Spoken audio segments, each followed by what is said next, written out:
that we would like to do so.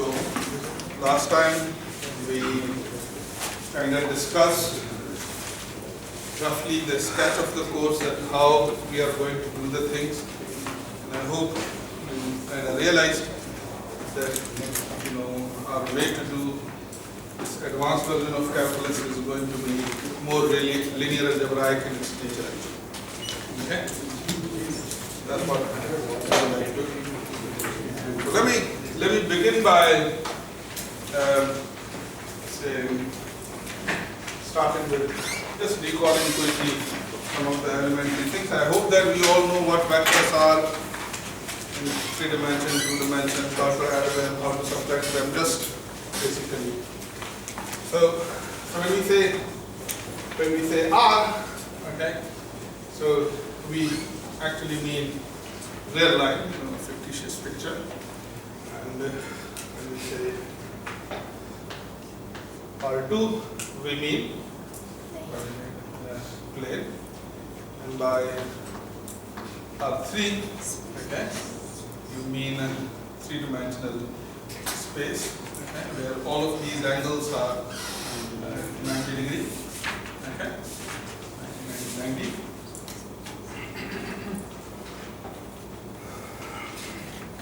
And similarly, you can have R4 and R5. How to picture R4? Who knows how to how do the 4-dimensional objects look like?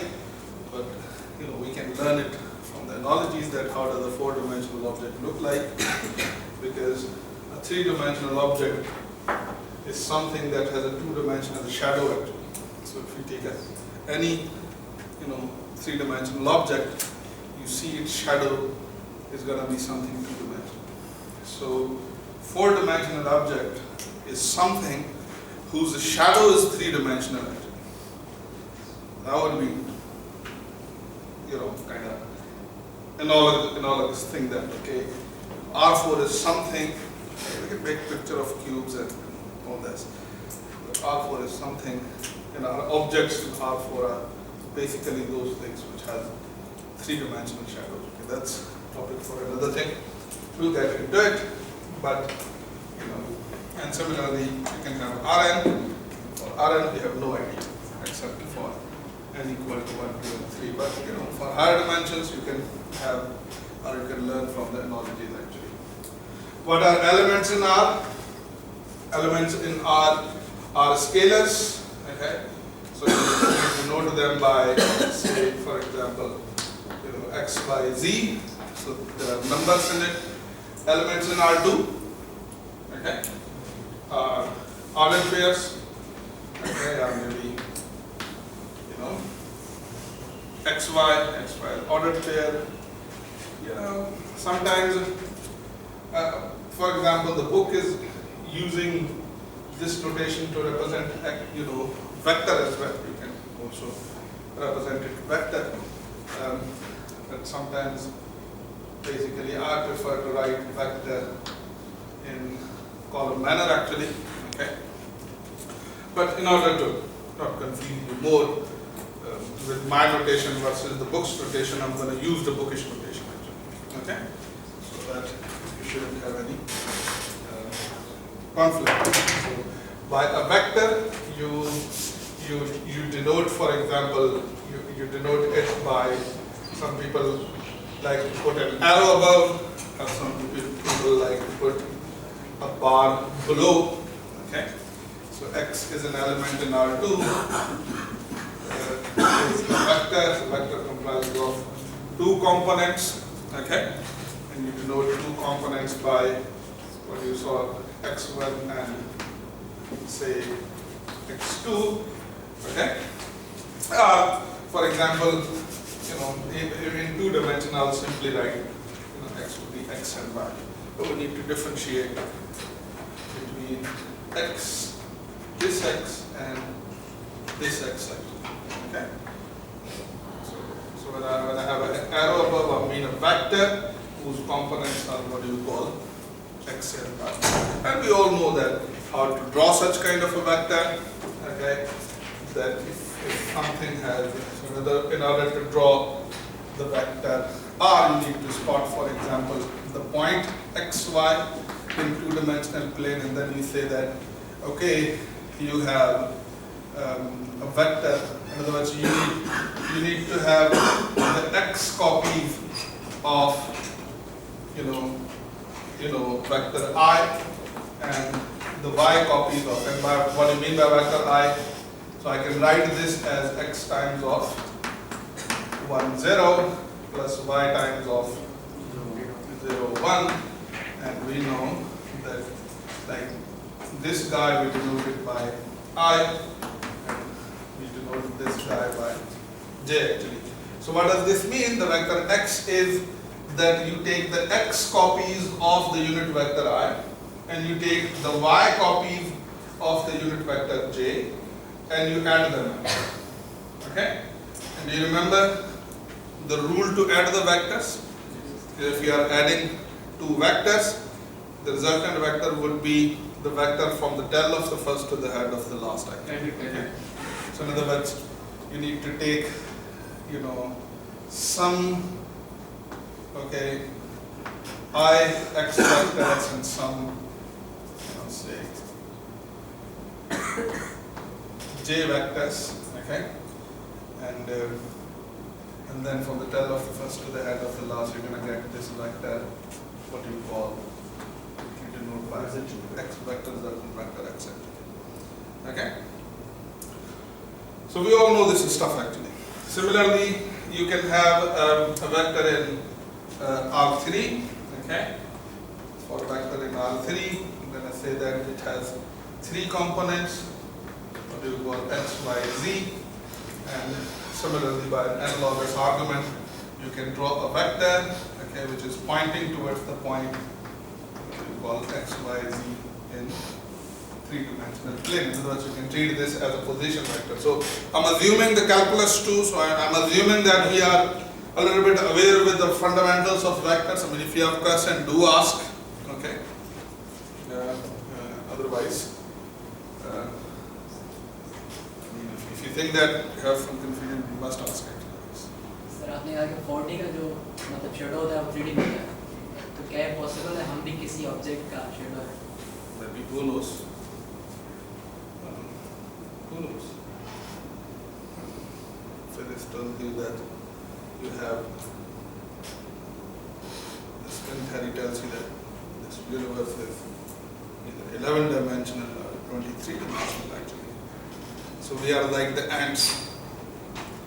Imagine you have a piece of string, a really thin piece of string. Okay? You hold it, and one ant is sitting on it or moving on it. So for that ant, the world is one-dimensional. Okay? It can go just back and forth. We know that this string is not one-dimensional.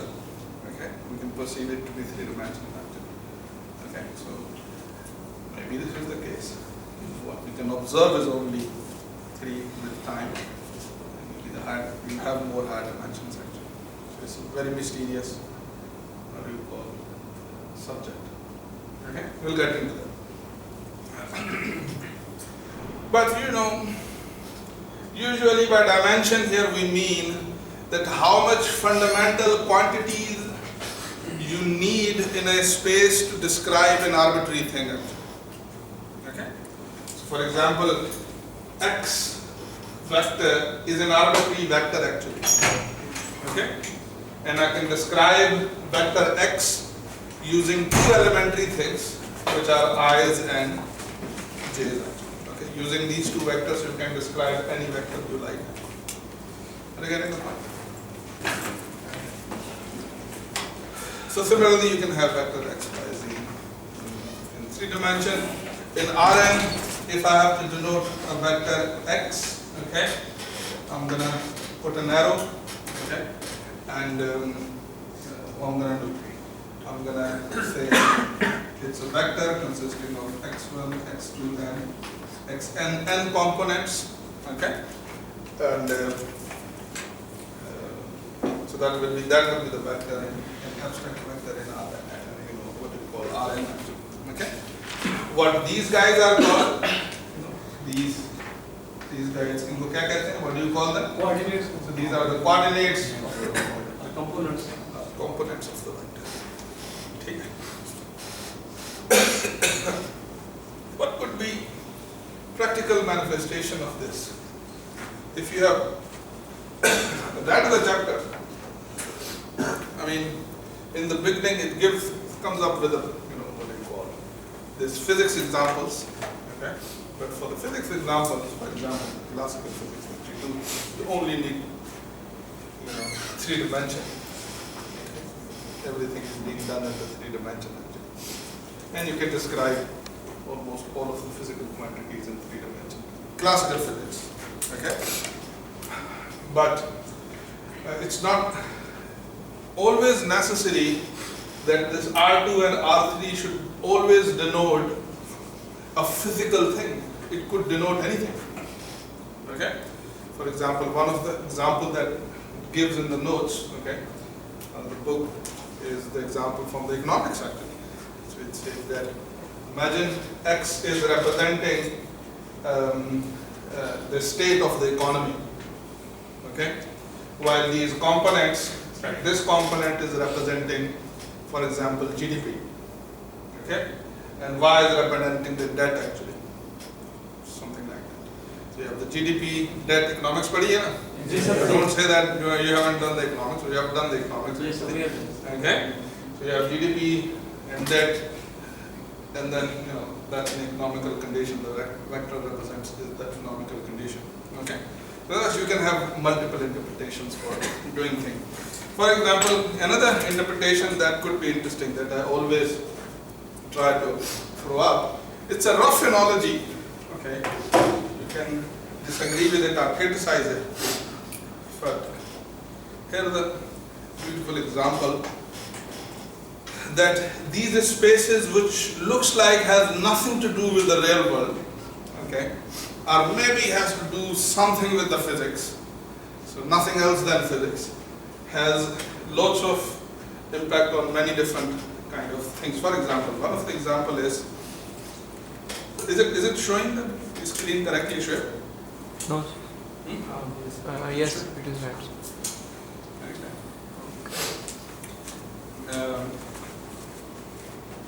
Why is it not working?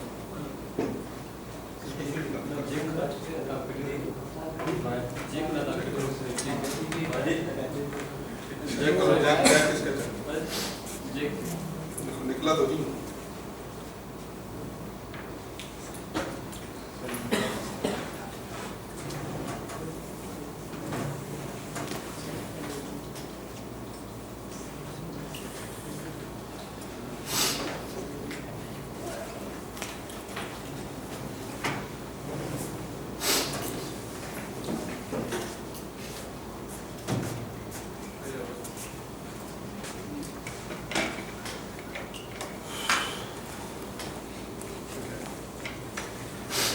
Okay, so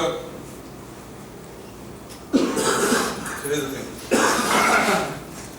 Now, when you print something, I mean, how many of you people have seen a color printer actually? Color printer, they can? Yes, sir. Some of you. How many of people have seen a toner of a color printer actually? Maybe some of 2 of the people actually. Toners are where you put the ink and which is basically doing this real printing and stuff actually. When you will see the toner of a color printer, it actually has 3 colors in it actually. Interestingly, only 3 colors. Red, green and RGB. Okay? But it can print any color for you. How it's printing any other color for you? Because all other colors, or most of the other colors, are the combinations of these 3 colors fundamentally. So what you are actually seeing is a part of R3. So that's R3 actually. Isn't that R3? So how it's R3?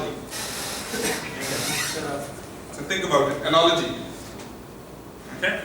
So let's take, say, this one. let's take this one. So what are this thing? Yellowish type. So you have okay, it looks like a shade of a yellow color.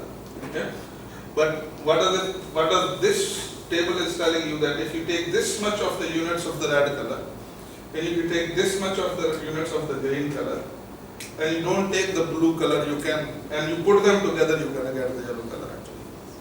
Red and green can produce yellow. Are you getting the point? Yes. So isn't that, can't I say that yellow, okay, that a yellow color is 255 times a unit of red color plus 255 times of green color plus 0 times of blue color. Okay? So that's a part of R3. Okay, so you can make a hell lot of colors. Now think about it. R3 of, if you represent R3 by colors, okay, let's talk about maybe a little bit, this color. So what does this say? So you need to take the red and the blue to get such color. You can have a mix of all three colors. For example, let's take pink. Oh yes, let's take the pink color. Okay, a shade of a pink. Is it pink? I'm very bad at colors actually. So you have to correct me. Yeah. Is it pink? Yes, sir. Okay. Let's assume it's pink. We are very bad at colors. Okay, some kind of pink. Forget about it. It's very difficult to color the things. I just know very few colors actually. And I've learned some new colors because I have to teach my younger kid colors. So therefore I need to learn some new colors. Otherwise I just know the fundamentals actually. So this color, I can treat this color as a vector. What you are seeing is a vector actually. In it. And you have created this vector, okay, using three fundamental vectors by taking the 255 units of the red and 153 of the blue, units of the, whatever the units, I don't know, units of green color and 255 of the blue color. So isn't that like vector space? That's vector space right in front of you. So this space, what you call a vector space. And what you can do is you can custom your own color. You can play with it, put the different values and try to make up different kind of colors. Are you getting the point? Yes. So maybe you can shut it down. Just keep this example with you, and I'll try to talk about the basic properties of vectors through this example. Okay?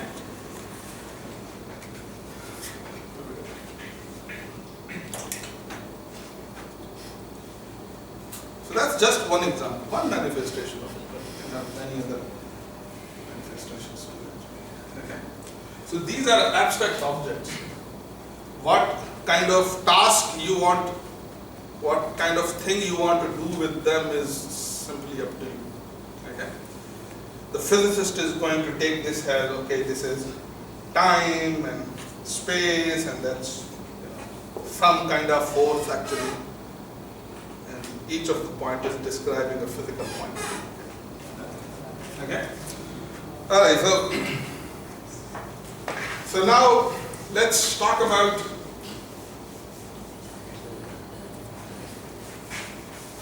how many colors. Okay, so the colors that we see, usually those colors are spanned, in the language of linear algebra, are spanned by RGB. Okay. But birds see differently.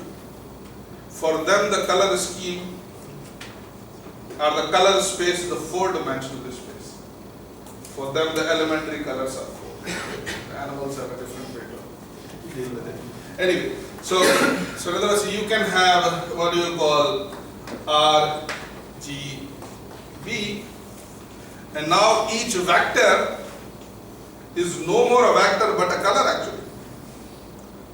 Okay, so when I am adding two vectors, basically I am adding what do you call two colors and trying to get a new color out of it actually. Are you getting the point? Okay. And each component has interpretation as well. But now you can see that what does this each x, y, and z represent. That okay, take a little bit of this component and take a little bit of R and G and B and put them together and you get what you call a beautiful color coming out of it. What would be the zero color?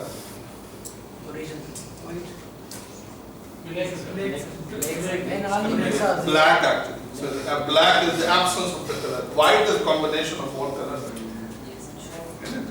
It's combination of all colors. You take prism and you pass white light through it and you get all colors actually. You get a rainbow. So why? Because in white the all colors are basically secretly sitting actually. Okay. White की जब कहते हैं all colour, तो अगर जब ये कहते हैं बेस इसका 3 कलर्स है तो ऐसे कह सकते हैं कि जो व्हाइट एक बेसिकली 3 कलर्स की कॉम्बिनेशन है. You can say because okay, in the spectrum maybe you see different colors. Okay, what are the physical the reason behind that why the spectrum has certain colors actually, the colors the way it shows. But we know that some colors can be dry. For example, if the yellow color appears in also spectrum, for example, then we know yellow can be made from red and blue, red and green, red and green actually. By not taking anything blue. And see? Anyway, is it making sense? Okay. Now that's my R3 and this is just one representation of it. So just trying to interpret this basically. Okay, so now what things you can do in these colors? Okay, so you have this color space. Let's call it color space roughly. Okay, and we know that there are lots and lots of colors. Okay, but those lots and lots of colors are coming out, are emerging out of what is called 3 fundamental color set. Okay, but you can always take one color which is roughly a vector and another color which is roughly a vector, and you add these two vectors, you're going to get the third vector in the same space, which is going to be a kind of a color in it. So if you want to, for example, add two colors, say vector x and vector y. By the way, whenever roughly whenever I use things in one dimension, I'll use simple x, y, z. In 2 dimensional, I will use this as an abstract vector. In 3 dimensional, I will use this as abstract vector. And in higher dimension, I will use this notation as an abstract vector. Okay. So, for example, if I have a vector x, okay, and I'm adding it to the vector y, okay, and vector x corresponds to a color, and y corresponds to a color, and what I'm asking is that these two colors are going to give me some color actually. But what would be that color? So I know that x is a color, so it's going to have some RGB schema. Okay, it's going to have some RGB breakdown. If y as a vector is going to also have an RGB, what we call breakdown. So maybe the RGB description for x is what should I write? What should I write? So x1, x2, and x3. Let's put y1, y2, and y3, and we know the interpretation of x1, x2, x3. x1 is telling you that how much of red color you need, and how much of x2 represents how much of green color, blue color you need. x3 represents how much of green color you need, and to create this color x. Okay, the vector corresponding to this color x. So what you need to do? We know that this simply means that you simply add the corresponding components. Okay, so x1 plus y1. Okay, I can be lazy. I can say that add xi to yi, where the I goes from 1 to 3. So rather than writing this again and again. In other words, I can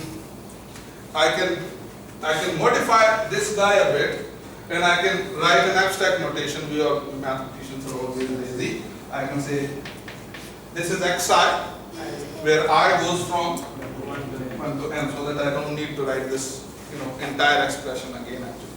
But that's what is going to mean that okay, you have x1 and x2 and x3 and components xn. Similarly, I can write this in this manner. Okay. X and y are some color. You expect x plus y to be another kind of a color. So if I take a color x, okay, and I multiply it with a scalar, some scalar c, what color are you gonna get? Same color, but उसकी quantity.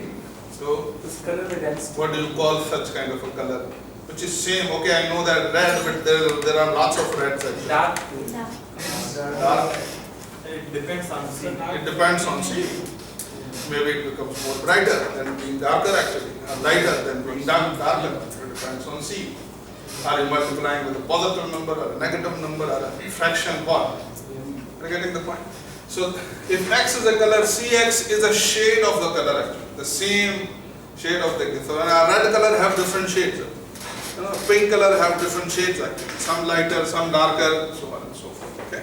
लेकिन sir इसमें जो different दूसरे component होंगे, मतलब कि blue, green और तीसरा जो है रेड, अगर हम ब्लू ज़्यादा करेंगे तो उसमें ग्रीन भी उतना ज़्यादा डालना पड़ेगा, और फिर जब ग्रीन जितना ज़्यादा डालेंगे उतना फिर रेड भी डालेंगे, तो ओवरऑल तो इफेक्ट जीरो रहेगा। नहीं, ओवरऑल इफेक्ट बिल्कुल जीरो नहीं रहेगा। So think about it.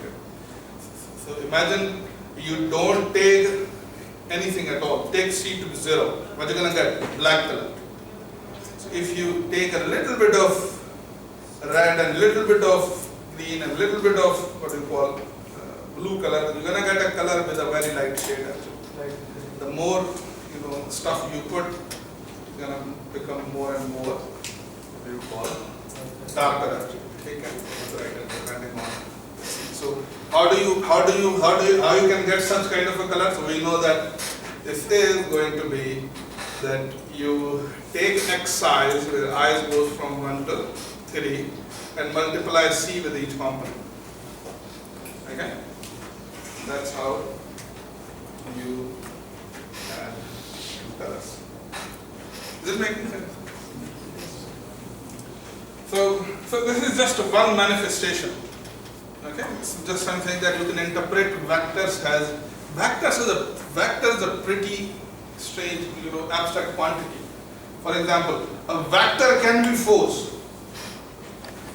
Force is a directional quantity. A vector can be displacement. A vector can be velocity. So these are the physical things. So a vector can be interpreted as a color actually. And you can have lots of other kind of manifestation where you represent a quantity which depends on some other quantities, and you can define vectors and vector space through it actually. Okay? For example, Einstein took space and time as one space. So he said that the nature is four-dimensional. So you have physical dimension, x, y, z, and time is also kind of a dimension actually. Okay? Anyway, we'll gradually get into that. So these are the properties, and based on this you can you can prove a lot of very interesting kind of properties. Okay? What properties you can prove about vectors? What properties do you know about vectors? That's addition and scalar multiplication. Sir एक प्रश्न। हाँ। Sir जैसे हम vector की सारी चीजें पढ़ते हैं, एब्स्ट्रैक्टली कि वेक्टर की क्रॉस प्रोडक्ट, डॉट प्रोडक्ट को सेकंड तो हमारे physics. When you are talking about cross product and dot product, that means you are talking about vectors in R3. Okay? But when you are talking about linear algebra, their vectors are even abstracter than R3. तो sir मैं ये कह रहा था कि जैसे हम इसको एक अपने हिसाब से ले आए हैं, जैसे RGB में,